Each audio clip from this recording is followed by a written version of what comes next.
We all know the story. The Camping Rusher invaded 2B2T in 2016. He brought chaos, war, and millions of views to a forgotten wasteland. But some believe Rusher didn't just find the server. Some believe he was sent. And the veterans?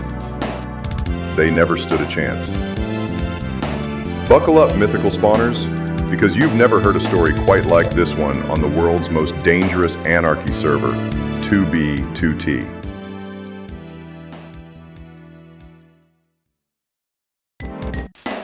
June 1st, 2016. A YouTuber with millions of subscribers posts a video about the oldest server in Minecraft. Within hours, 2B2T's player count explodes. Spawn becomes a war zone. Veterans attempt to log in, but there are just too many new players. Panic spreads amongst the existing elite, and war begins. That's the story we all know. But what if it wasn't just a random upload? The day before Rusher's video went live, something suspicious happened. Housemaster enabled a special player queue temporarily for the first time in server history. What many don't know is that this was done not after the invasion, but before. It was almost as if he was expecting a surge of players at a time where very few were even logging in.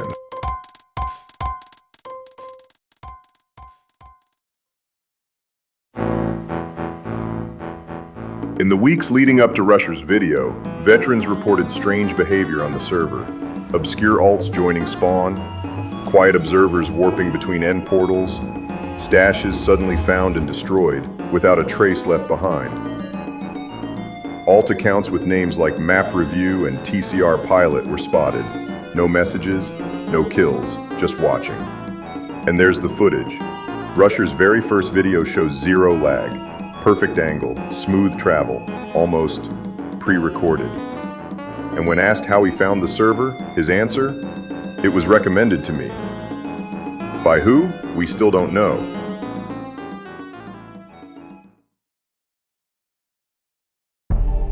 Some believe the invasion was part of a deeper plan, a controlled demolition of 2B2T's old order, an effort to shake loose the server's past, all of its glitches, its secrets, and its buried sins. They call it Operation Fresh Blood, a theory that Housemaster or someone close brought in Rusher's army to overwhelm veterans, bury history in chaos, and cover up the erasure of something. Why else would legendary stash locations disappear just as the war began? Why else would FitMC himself say that Rusher saved the server? Saved it from what? And if you think about it from a non-player perspective, what is 2B2T? I mean, think about it. For every veteran, there were 5 Rushers. Some were bound to get through, and when they did, they were going to destroy everything they found. And they did.